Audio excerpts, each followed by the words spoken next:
Algumas reflexões do livro O Exorcista Explica o Mal e Suas Armadilhas, de Padre Gabriele Amorth.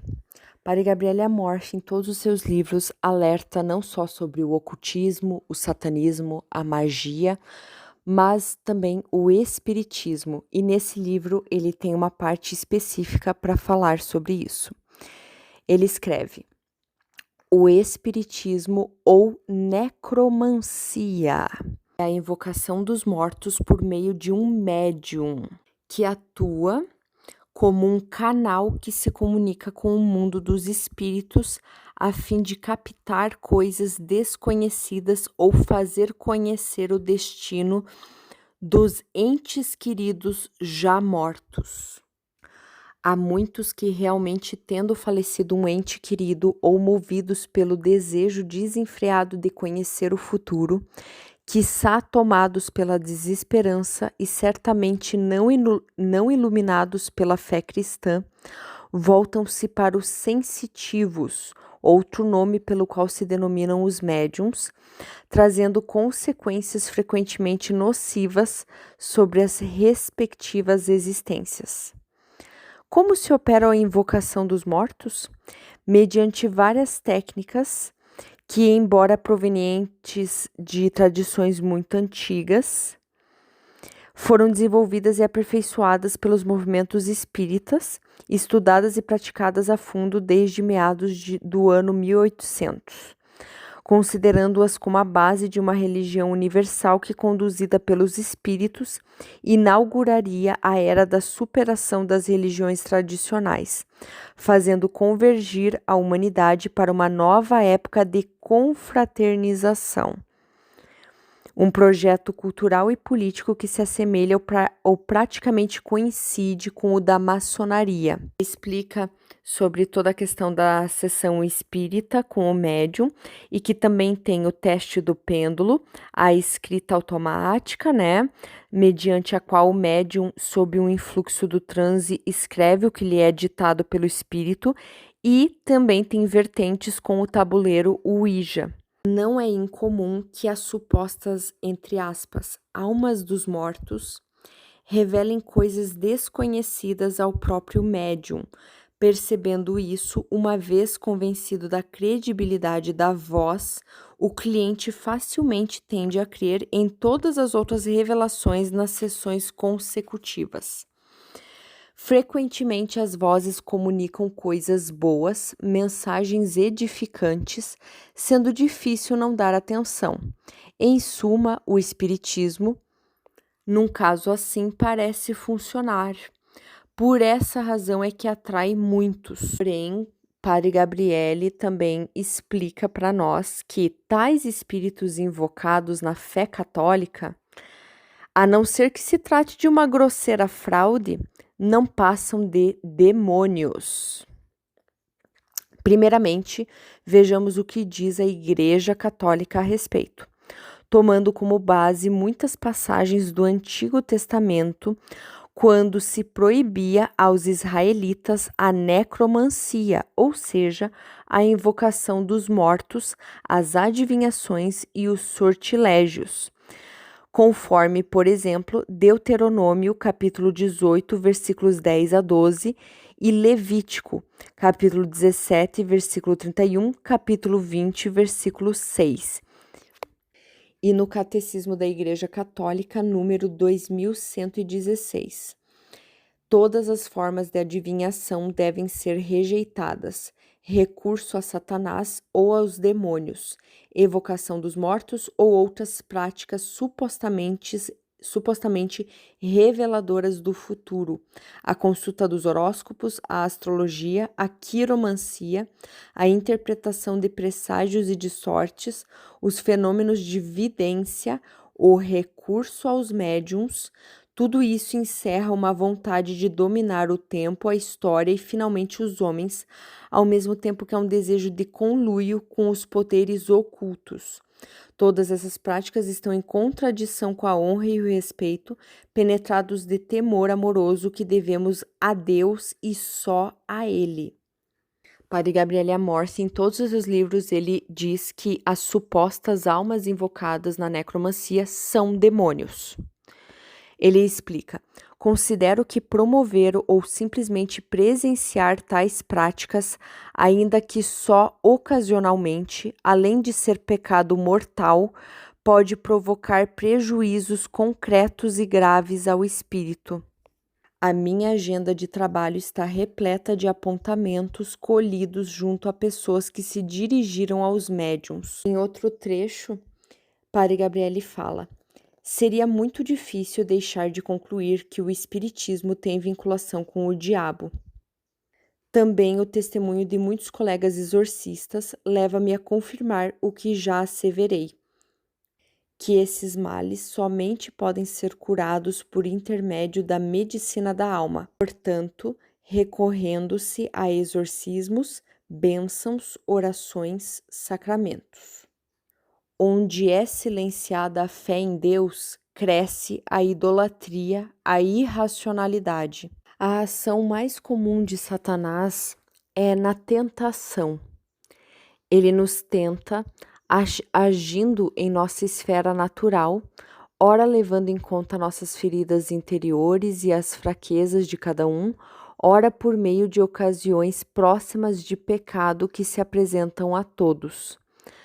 A tentação é perigosa porque nem sempre é fácil de ser descoberta nos recantos de nossos pensamentos, palavras, obras e omissões.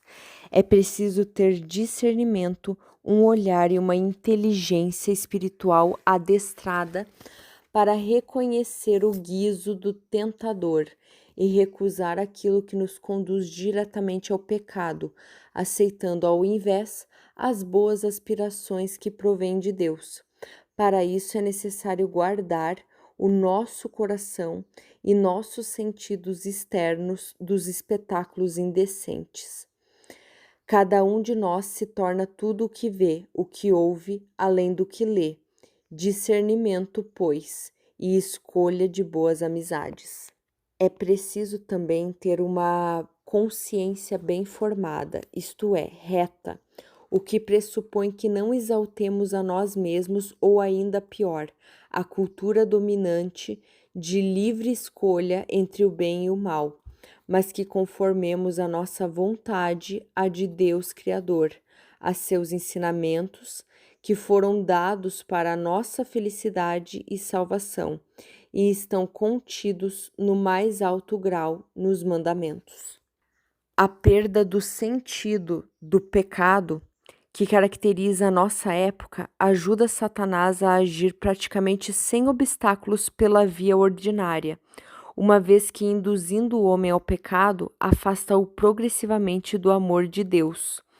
Tudo é permitido, que tem, todo mundo faz. Eis as terríveis sugestões para enfraquecer a consciência dos homens e conduzi-los a uma vida de egoísmo, de falta de perdão, de fazer tudo por dinheiro, poder e sexo, tudo para seduzir as almas, fazendo-as escravas do álcool, da droga, da imoralidade que se espraia a fim de matá-las. A ação tentadora ordinária do maligno é exercida sobretudo no campo da inteligência. Tenhamos em mente os tamanhos erros teóricos disseminados nas consciências para dissolver os princípios da fé, fazendo soar como modernidade novos estilos de vida contrários à moral. Qual a causa desta situação? Principalmente a diminuta consciência dos cristãos na luta contra o poder das trevas. É São Paulo quem nos adverte: a nossa batalha não é de fato contra a carne e o sangue, mas contra os principados e as dominações, contra os dominadores deste mundo de trevas, contra os espíritos malignos que andam pelos ares. Efésios capítulo 6, versículo 12. O Concílio Vaticano II, por sua vez, descreve a situação. Perturbada a ordem de valores e misturado o bem com o mal, os homens e os grupos consideram apenas o que é seu, esquecendo dos outros. Toda a história humana. Começou no princípio do mundo e, segundo a palavra do Senhor, durará até o último dia. Inserido nesta luta, o homem deve combater constantemente se quer ser fiel ao bem, e só com grandes esforços e a ajuda da graça de Deus conseguirá realizar a sua própria unidade. Se tem algo que Padre Gabriele Amorfi sempre fala nos seus livros é como a fé católica é o melhor armamento nessa luta espiritual e como esse relativismo, tudo pode, tudo é bom, tudo leva a Deus, é uma armadilha. Contra as tentações que visam nos levar ao pecado, cada um deve combater até o último dia. De fato, o pecado conduz à morte. E o jeito favorito, a armadilha favorita de Satanás é tentar o ser humano, são as tentações. É fazer você pecar e que evite a fé católica, que é o maior armamento que tem, e os sacramentos, principalmente o da confissão. Ele quer que você saia da fé católica, que você não jejue, não ore, não participe da Santa Missa, dos sacramentos e te afaste de vez dentro de um relativismo perigoso que tudo vale, que tudo leva a Deus, que nada importa, que tá tudo bem. No Evangelho de São Marcos, quando Jesus se depara com um endemoniado, possuído verdadeiramente por uma legião de demônios, conforme Marcos capítulo 5, versículos 1 a 20, esses termos tipicamente da organização militar romana sugerem uma realidade com a qual nós exorcistas muitas vezes nos confrontamos. Quando a possessão é múltipla, enfrentamos espíritos organizados hierarquicamente à maneira de um corpo militar. Imagino não provocar surpresa quando afirmo que os demônios possuem uma organização interna semelhante a de uma legião militar. Existem chefes, subchefes e simples soldados. Cada um é dotado de um poder específico e, portanto, a tentação a pecar e se afastar de Deus é a forma ordinária, comum, que para nós nos afastarmos de Deus e corrermos o risco de perdermos o paraíso. E existem, claro, as formas extraordinárias que são mais raras e que geralmente acontecem para quem vai para a parte mais esotérica e ocultista, né, incluindo satanismo, clarividência, vidência, espiritismo. As pessoas, feiticeiros, né, as pessoas que vão atrás de médiums, feiticeiros, acabam sendo mais suscetíveis a sofrerem esse tipo de ataque. A possessão, né, que é aquela mais grave, que a pessoa é possuída. A vexação diabólica. Na vexação, existe um ataque à saúde física ou ao ambiente em que a pessoa está. O Padre Gabriele sempre fala que um fator que aumenta o risco de sofrer isso é o fato de haver frequentado anteriormente locais de práticas ocultas ou de magia, médiuns, cartomantes ou personagens do gênero, ainda que de boa fé. Já na obsessão diabólica, os efeitos são mais mentais, tem mais a ver com os pensamentos, sonhos. E na infestação, acontece quando começa a acontecer muitas coisas estranhas e distúrbios nas pessoas, na casa, nos objetos, nos animais. Por exemplo, portas e janelas que batem sem uma explicação, gritos. Inclusive na investigação, né, no livro ele explica certinho como ele usa a ciência, a lógica e a racionalidade para saber o que é espiritual e o que tem uma explicação. Ele tem vários relatos e uma das coisas que ele tem que perguntar é se na casa que a pessoa está vivendo, em algum momento foi realizada, nem que seja em épocas passadas, sessões espíritas, rituais de magia, reuniões de seita satânica ou maçônica ou coisas similares.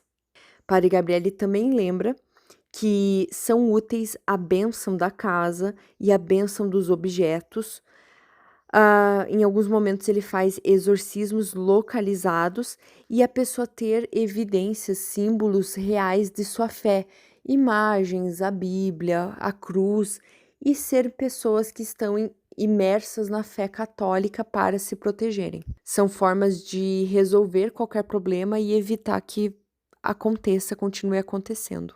E essas são apenas algumas reflexões do padre Gabriele Amorfi em seu livro O Exorcista Explica o Mal e Suas Armadilhas. Eu acho que todo mundo devia ler os livros do padre Gabriele Amorfi. Todo católico devia ter na sua prateleira, a sua estante de livros, os livros dele, e dar de presente para amigos católicos. E acho que a grande mensagem do padre Gabriele é: conheça a sua fé da Igreja Católica e veja quão maravilhosa ela é. Ame a sua fé católica e não se afaste dela. Você tem todo o armamento necessário para qualquer batalha, para qualquer vitória nessa vida. Não precisa ficar relativizando as coisas, indo para outros lugares, ser aquele católico que não entende a própria fé, aquele católico que é católico, mas vai no terreiro, vai na cartomante, vai na sessão espírita. Não seja esse católico, porque não é católico. É isso que o padre Gabriele tenta explicar na prática dele como exorcista. Para mim, o livro dele é uma catequese moderna e todo mundo deveria ler na íntegra e ter todos os livros, e é uma leitura que muda o jeito de você enxergar o mundo. E tudo que parece bom, mas nem tudo que parece bom é bom de verdade. Se o mal fosse óbvio, não existiria tentação no mundo. Conquistar o paraíso seria muito fácil. E o pai da mentira não precisaria mentir. Pensa bem, a palavra, além de mentira, a palavra, na verdade, mais usada pelo padre Gabriele aqui é como o mal se disfarça. É dissimulação. Essa é a armadilha. Então, eu recomendo muito a leitura dos livros do padre Gabriele. Deus seja louvado.